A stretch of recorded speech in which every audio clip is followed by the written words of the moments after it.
try to speak in a different way. Thanks. So this is as with Joel and Bryna's talks, joint work with Bryna, Joel, and Florian, and I will essentially continue from where Bryna left off. But for completeness, let me mention the two combinatorial theorems that I'm going to be talking about. Joel or the full of these. So they're about sumsets and sets of positive density. I will mainly focus on the first one.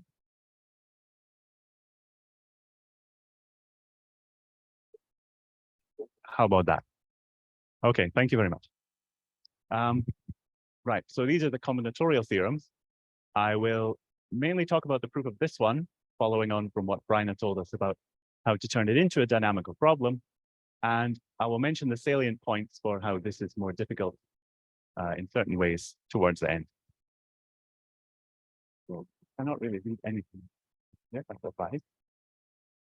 Right, so this is sort of to summarize what one gets out of the Furstenberg correspondence principle when one starts with a set of positive densities. And this is what Bryna was telling us about how to turn this into a dynamical problem.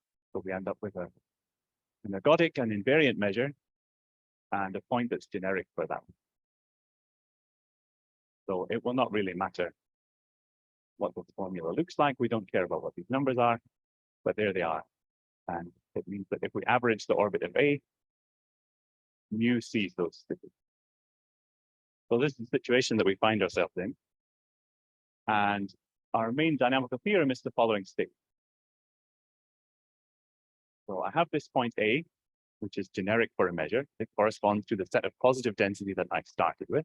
And I want to find within it a sumset. What we saw in the last talk is that we need to find two strictly increasing sequences, Bn and Cn, and points, I'm calling them X, Y, and Z in our compact metric space X, so that the following two convergence statements happen. So we think of A, X, Y, Z as the vertices of the square that Bryna drew in her talk. I'm not calling them zeros and ones, but it's the same idea.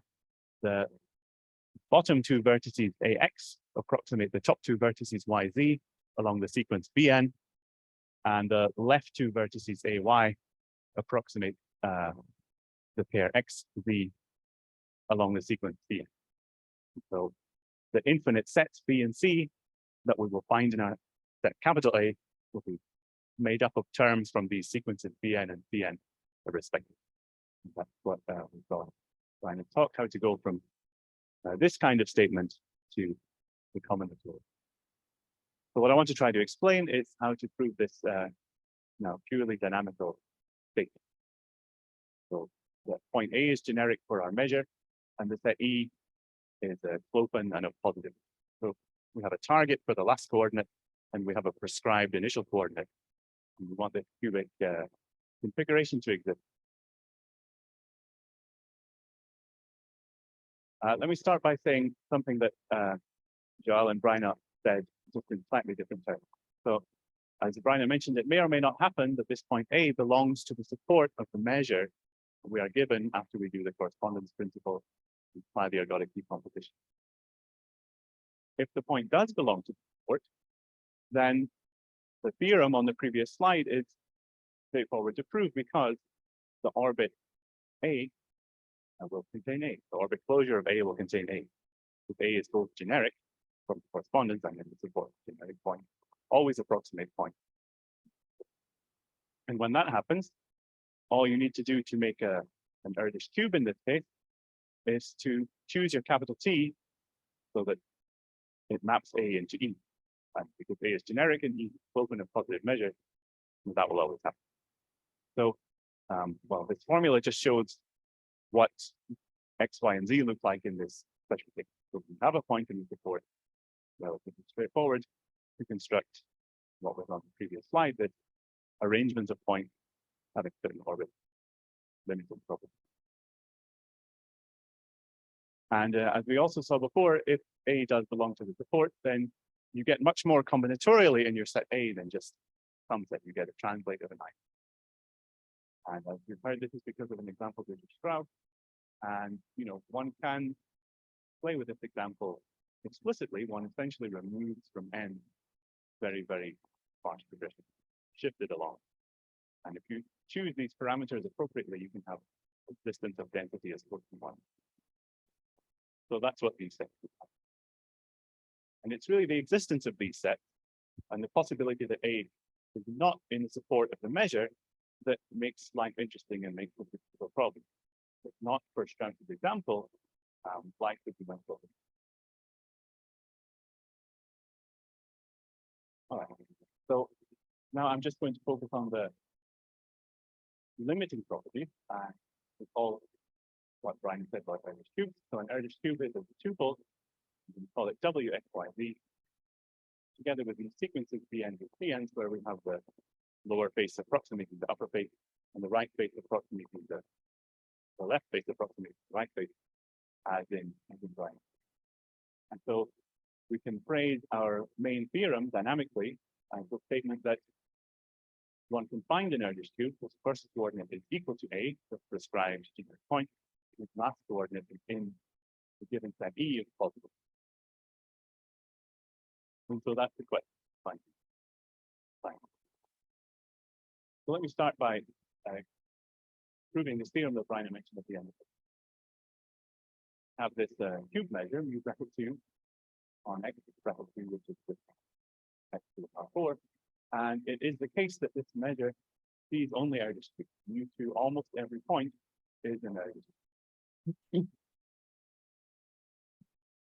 And this is really miraculous, I would say. This mu bracket 2 measure, at least thinking from the point of view of combinatorial applications, is tied to what Robertson did on fine regressions. You need to understand this mu bracket 2. And then here it appears again in, at least to me, apparently completely unrelated combinatorial problem. And this is exactly the right measure to use to study the problem. Oh, okay, I will try not to move my hand. Thank you. So the point, if it was not heard, is that this mu bracket 2 measure combinatorially is interesting from the point of view of Roth's theorem, and then miraculously appears again in this problem about something. And I don't think that's something that is fully understood why it should be that this measure is the right. But I can tell you why the statement is true. And to do that, I want to recall one way of defining explicitly the mu bracket 2. We'll need to look at this more carefully later on, perhaps for some of you this is recall, but the idea of this mu bracket 2 measure is as follows. We start by looking at T times T, T cross T, for product transformation. And it may not be ergodic, of course, but it will always have an ergodic decomposition. So the idea here is that we are taking this product measure, mu times mu, and breaking it up, decomposing it, taking a convex combination, expressing it, sorry, as a convex combination of measures. I'm going to call these lambda PQs, which are both invariant and ergodic for T times. This is an abstract thing that you can always do. You have a measure preserving transformation, it has an ergodic decomposition. We use this ergodic decomposition to define this measure, this cube measure mu bracket 2. What one does is one looks now on x to the 4th. So lambda PQ is a measure on x squared. The product is a measure on x to the 4th. And then if we integrate those over these PQ pairs, we define a measure on bracket 4. With this representation of mu bracket 2, it's not at all surprising that you get half of an Erdős cube. So let's imagine what the mu bracket 2 typical point looks like. I give you a tuple, which is the mu bracket 2 typical point, then that means there is a pair P comma Q, so that let's say WX is lambda PQ typical, and YZ is also lambda PQ typical. For the first pair, I will assume it's generic for lambda PQ, which is a typical property. And for the second pair, I will assume it's in the support of lambda PQ, which is also a lambda PQ typical property. And as we've already said, points which are generic always approximate points in support. So automatically, almost every tuple for this lambda2, for this mu2 measure, is one where the bottom face approximates the upper face of this set.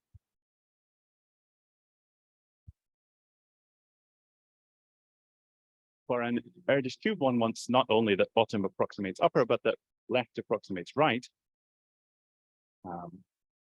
That we get immediately because these mu bracket 2 measure has a symmetry where you permute the second and third coordinates. The same measure, you have the same sets of full measure whether you do that or not. And when you apply this permutation, all you are doing is swapping these off diagonal terms, and bottom approximating top becomes right approximating left immediately. Probably not for the same sequence, that would be unrealistic, but that doesn't matter. In Erdős cube, you have a different sequence of times for the upwards approximation and the rightwards approximation.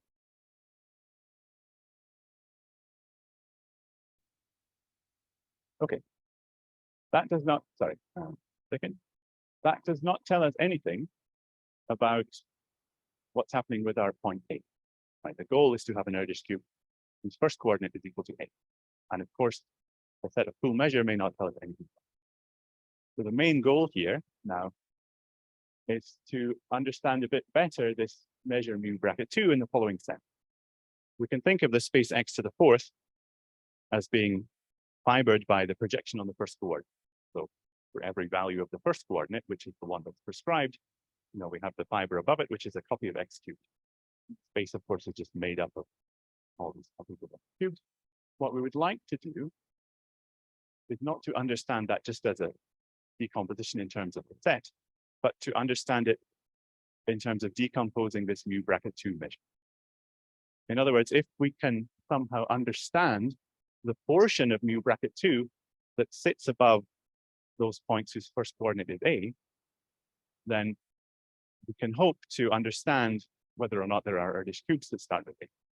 And that's roughly the program of the approach, to disintegrate this measure mu bracket 2 in terms of these measures we're going to call sigma W.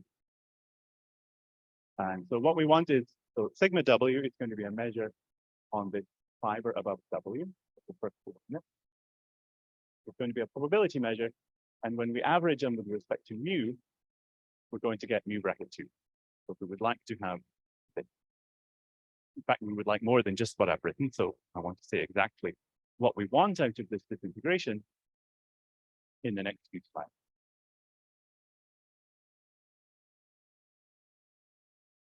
Fortunately, because mu bracket 2 is such a structured measure, and we know so much about it for various reasons, the formula that I already showed you actually tells us exactly what the sigma measures should be. So I wanted to go through this calculation. This was the definition of mu bracket 2 from wherever you learned about it. This ergodic decomposition, you can think about it as a conditional expectation or calculate it some other way, but you don't actually need to put lambda in both coordinates. You can just put a point mass here on Wx. So this is the standard properties of the way this measure is defined. And then if you just combine that with Fubini, then this formula tells you exactly what sigma W should be. It can only be this, just from this formula. It has to be this measure that defines the sigma W. The portion of mu bracket 2 over the first coordinate, or a fixed value of the first coordinate, is exactly this. So we have an integration with respect to x, which tells us the second coordinate, and then the first and second coordinate together are going on this ergodic decomposition of the product measure that I mentioned earlier. So later on, it will be very important to try to understand this ergodic decomposition vector. But the point for the moment is just that this mu bracket 2 measure is so nice and we know so much about it that it already tells us what the answer is. We just have to check that the answer is the right answer. That's not quite true, but the first one.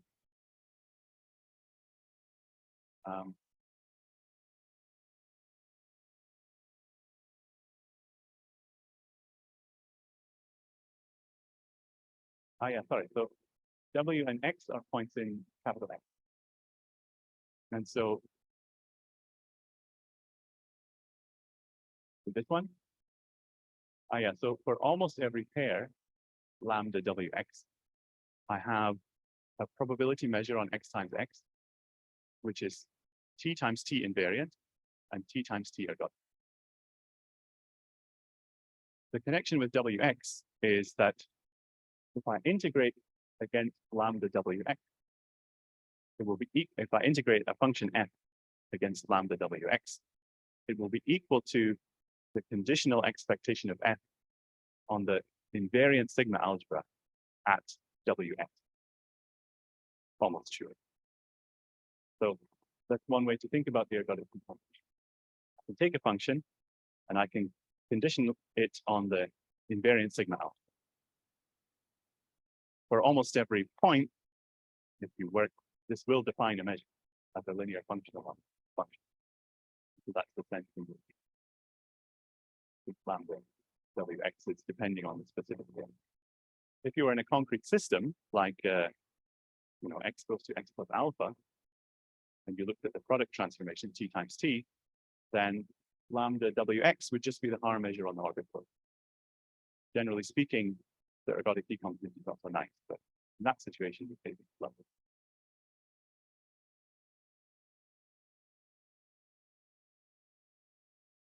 If mu times mu were ergodic, then this would be the product measure.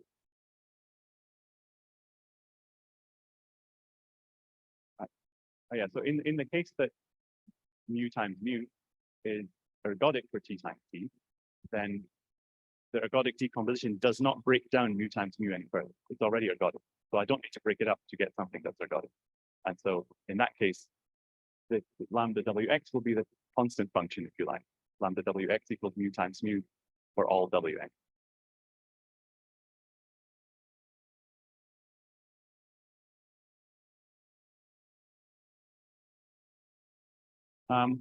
So the point of this slide, which maybe I won't go into too much, is that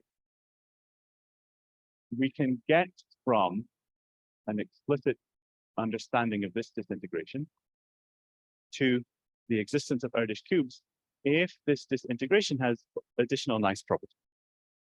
So our sort of main dynamical theorem is that there is a disintegration of mu bracket 2. These sigma measures do exist, having various very nice properties. And in summary, the purpose of these properties is to do what we want. If the sigma disintegration is so nice that all of this happens, then it's possible to use the disintegration to deduce the combinatorial. And so some of these are more interesting and some are less interesting. The first one just says that the sigma W measure lives on the fiber that it should live. The second one says that as a function of W, which is a point in X, this is a continuous map from X to the space of measures on X bracket 2, on X to the 4. We want also to have some equivariance property. We want it to actually be a disintegration, which means that if we integrate them, we get mu bracket 2. And we would like this invariance, which we used earlier when we proved that mu bracket 2 almost every point is in.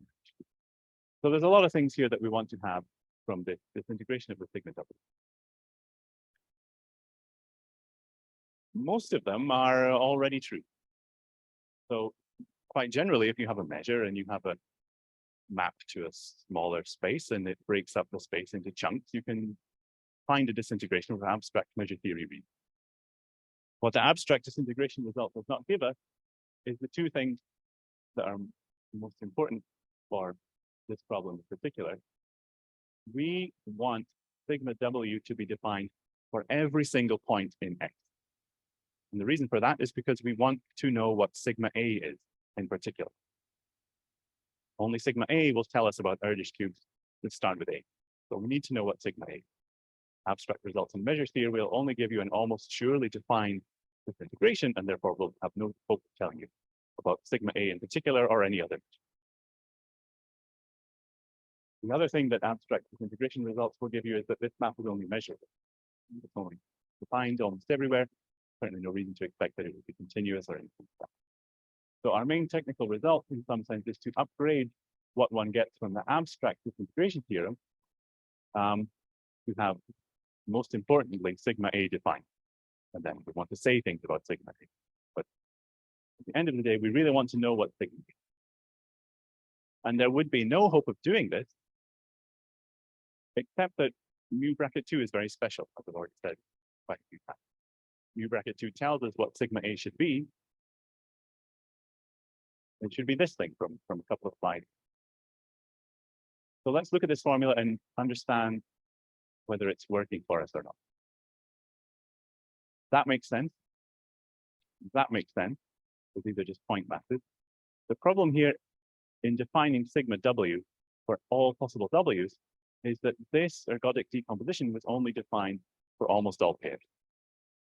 And so in order to define the sigma measures for all points, we need to understand the ergodic decomposition of T times T for, well, essentially all pairs WX.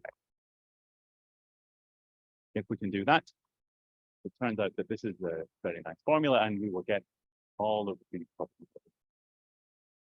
So the burden on constructing these sigma measures has now gone to the burden of better understanding the ergodic decomposition of T times T. In particular, doing it in a way that it defines it for all pairs of points and also continuous. If this function is continuous, then sigma W varies continuously on W. Unfortunately, this is not a theorem. So what we would like to say is that if you're in the general setup of a homeomorphism of a compact metric space with ergodic measure, and you look at the product measure, there is a continuous map from x times x to all probability measures on x times x with the following property for mu almost every pair WX. The measure lambda WX is invariant and ergodic. So this is just an improvement of how we were talking about the ergodic decomposition earlier. We want it to be defined everywhere and continuous, as well as averaging out to mu times. This is not true, unfortunately. The reason that it's not true, I don't have an example for you, but I think morally speaking, the reason it's not true is that there may be eigenfunctions for mu that are not continuous. And the reason that this is relevant is that eigenfunctions are related to the ergodic decomposition of mu times mu. So where exactly does that decomposition come from? The structure theory tells us that if I want to understand how to integrate against this measure, lambda WX, I can first condition my functions on the maximal group rotation factor of x mu. That's exactly where all the eigenfunctions of corresponding unitary operator come from. And this is the sense in which eigenfunctions control the ergodic decomposition of mu times mu. And so the idea here is that if I have a pair of points WX and I want to know the component of the ergodic decomposition of mu times mu that corresponds to W, X, I will first just map WX down into the product, the self product of the Kronecker factor. And will have a pair pi W pi X in a compact abelian group rotation. Product and self product of a compact abelian group rotation. And I want to imagine that this lambda WX is only determined by the orbit of this pair. Now, because this pair is in a very nice place, and the orbits of pairs there fill out very nicely, they foliate this product very nicely. Downstairs, you do have a very nice description of the ergodic component. And we would like to be able to lift this up to x times x. The main problem with this idea is that this factor map, pi, which goes from x mu t to its maximal compact group rotation, is only going to be measured.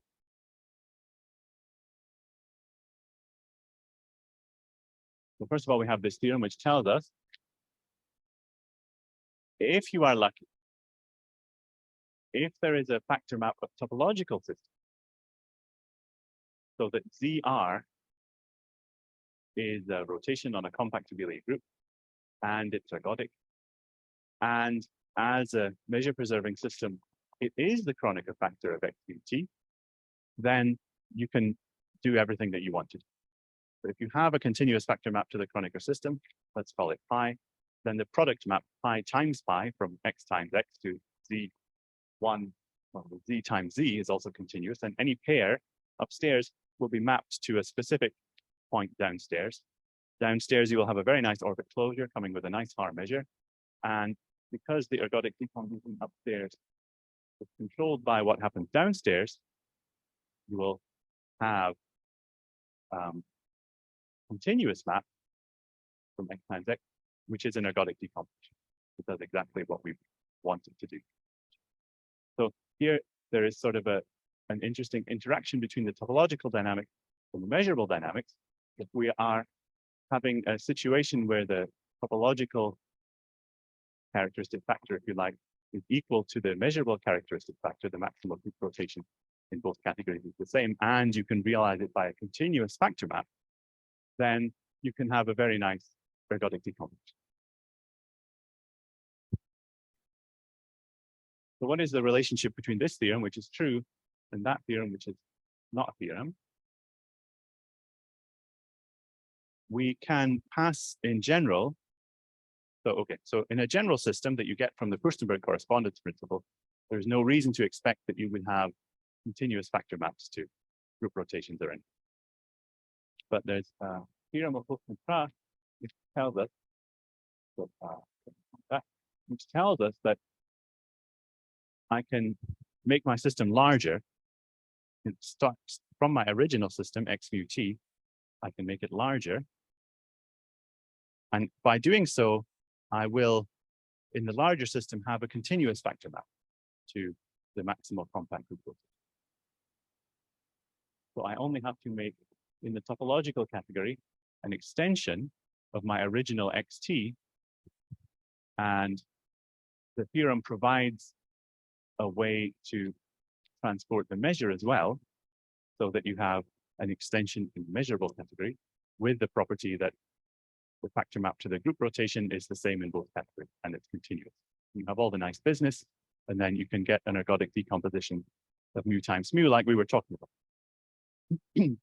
Now, normally when one passes to an extension, one might not know what happened to the generic point A, which for us is very important because we need to know about A, that's the connection to the original set of natural numbers. But part of this theorem is that there will be a specific generic point in the extension which maps onto the original generic point. So it's no trouble for us to pass to an extension in this way. This is all provided by this theorem.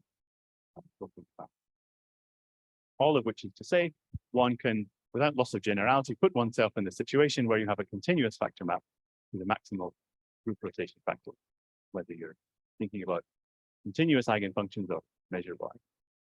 Because of that, you can write down a continuous ergodic decomposition of the product measure. And because of that, you can define this sigma measure for every double and prove additionally that it has all its nice properties that we wanted in that theorem. Just by the way, so when you do this, these lambda measures have various nice properties, they're equivariant, they're joining, and they only depend, as I sort of explained in the idea of their construction, on how the pair is mapped into the product, the self-product of the group rotation. There's something here, by the way, about why it's okay if the point A is not in the support. So it may be that A is not in the support. We know that for combinatorial reasons. But if pi is defined everywhere, and we've put ourselves in that situation, then pi A is a specific point in a specific group rotation, and it makes sense. And to some extent, when one wants to find sumsets in set capital A, this is telling us that you only really have to care about pi. Because that is what's telling you about the ergodic.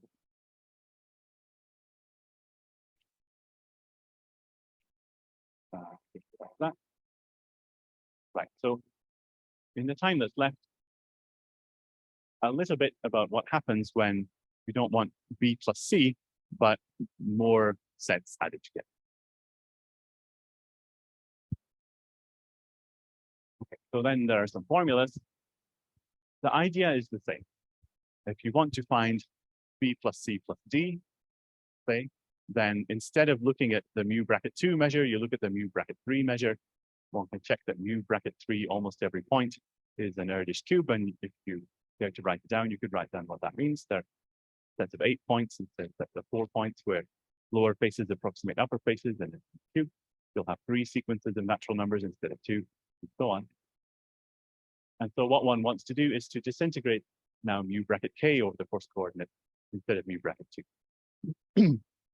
And it turns out that these sigma measures are inductively defined. So there's a formula. If you know what sigma bracket k is, then you can get sigma bracket k plus 1 if you also have an ergodic decomposition of mu bracket k. And so roughly speaking, if you want more sumsets, you need continuous ergodic decompositions of mu bracket k's where k gets larger. There are some question marks here. So one interesting thing that happens when you have a desire for more sumsets is that you have to be careful about what this is. I'll say something about that in a minute. Yeah, so there are 2 complications in trying to get all of this to work. To come up with a continuous ergodic decomposition of mu bracket k, we want to repeat the story that I told you before. So I would like to have, because mu bracket k is controlled not by the maximal group factor, but by the maximal k-step pro-nil factor, I would like to have a continuous factor map to the maximal k-step pro-nil factor, and to play the same game, to take a point in x to the k, to continuously map it into the k-step pro-nil factor, and just think about the orbit closure of that point under t times t times t times t times t in the pro-nil factor. The one thing that happens here that does not happen in the compact group rotation setting is that orbit closures do not foliate quite as nicely. So what happened if you had a compact to group rotation and you looked in the product, all the orbit closures looked exactly the same. They were all just translates of the diagonal. This does not quite happen when you are not in a compact group rotation, but you are in a nil manifold.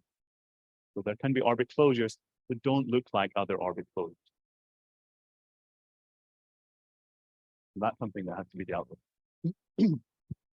Another thing that has to be dealt with is that unlike when we were doing unlike the ergodic decomposition of the product measure, which we were able to define for every pair of points wx from the continuous factor map, we are not able to define a continuous ergodic decomposition of the mu bracket k cube measures for every point in x to the k. We have to restrict ourselves to a subset of x to the k, which is large enough for what we want, but not too large. So I want to finish by saying a couple of things about how these complications are addressed. On the first point about orbit closures and nil manifolds, Leibman fortunately tells us that the exceptional orbit closures are quite rare in a sense that it's good enough for us. So this is not the full version of the theorem, but just to give you an idea, if you have a connected nil manifold Z, then there is a specific subnil manifold Y with the following property. Almost every orbit closure is a translate of this specific subnil manifold Y. So if this were the compact abelian group rotation and we were looking at the product, then Y would be the diagonal and orbit closures would be given just by translating this diagonal in the product space. In the nil rotation setting, we don't have as nice a result, but we have a nice enough result. The exceptions to being a translate of the diagonal, or whatever it may be, are small enough that they don't affect our ability to construct a continuous ergodic decomposition. So the idea is to assign to a tuple in your nil manifold the harm measure on the appropriate translate of Y, whether or not it actually is the orbit closure, because then you will have a continuous ergodic decomposition and the exceptions will be of zero measure, which is fine for us as far as being an ergodic decomposition. So we're very happy that this theorem exists. The second complication was about the set on which we are able to define a continuous ergodic decomposition of the cube measures mu bracket k. As I said, the lambdas were an ergodic decomposition of mu bracket 1, the product measure. They were defined on x times x everywhere. We are only able to define the continuous ergodic decomposition of mu bracket k on a smaller set of things that we have called nil cube, perhaps new or different type of cube from ones that we've seen before this week. The idea is to look on the k-step pro-nil factor, where you have this notion of dynamical cube from Hochprime math, and then to pull this back upstairs using the factor match. So that's what this is. These nil cubes, this set is the set on which we define our ergodic decomposition. And it's large enough that we can do what we want, and it's not so large that we can't do what we want. So that's just to say what I thought. This set of nil cubes sets here in relation with the dynamical cubes and the ergodic cubes on X itself. So this containment is fairly straightforward, and that containment is also fairly straightforward.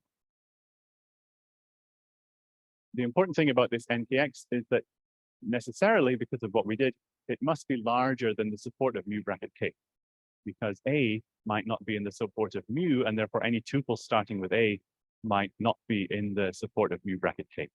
So these nil cubes have to be big enough to see these points A that might not be in the support. They do see points that would have the same projection as A to the nil factor in some sense, and that's the utility for ours. Okay, thank you.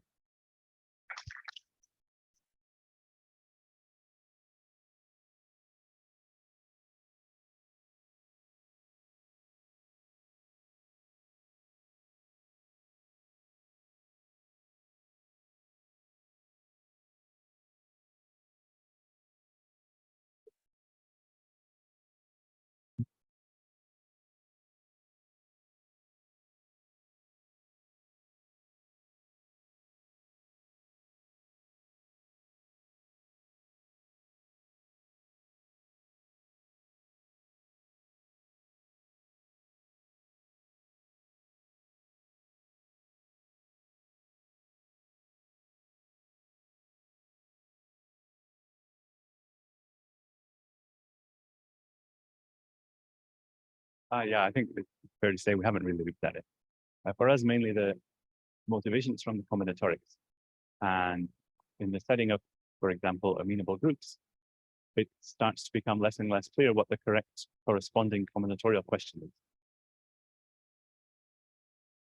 For ZD, probably things will be quite simple. Because, so unlike when you compare with Semirides theorem, you know, and you have ZD things, the cube measures maybe are not clearly relevant in the same way that they are immediately when you have Semirides theorem in Z. But if you are looking at sumsets in ZD, it's still true that the cube measure is always the right measure. It's still immediately the case that, you know, mu bracket D almost every point will be an ergodic cube for the corresponding ZD combinatoric. And so the cube measures are still the right thing always to look at in ZD, unlike Semirides.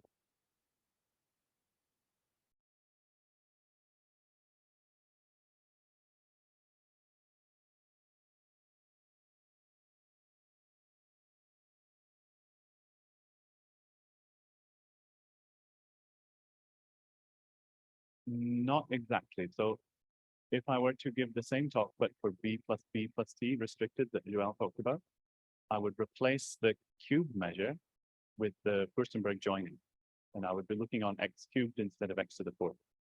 And that would correspond. And then Furstenberg, almost every point, would be a triple of the sort that Brian mentioned at the end of our talk. And everything works the same, except for one additional thing that's needed for this B plus T restricted thing, which is not here at all. But something that I didn't talk about at all today appears additionally in that problem. And we don't know how to do that if you are looking at the Furstenberg joining on x to the fifth or x to the seventh or long.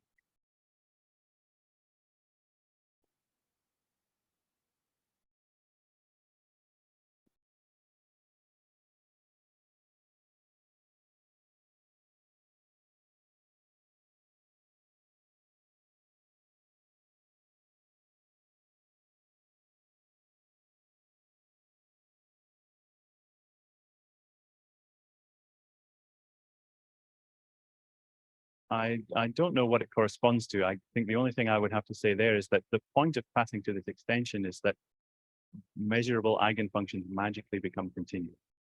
So if in the combinatorial setting, one could understand what it meant to correlate with a continuous eigenfunction instead of a measurable eigenfunction, you know, when you go to the correspondence principle, maybe that would start to tell you what exactly was going on, but I don't know.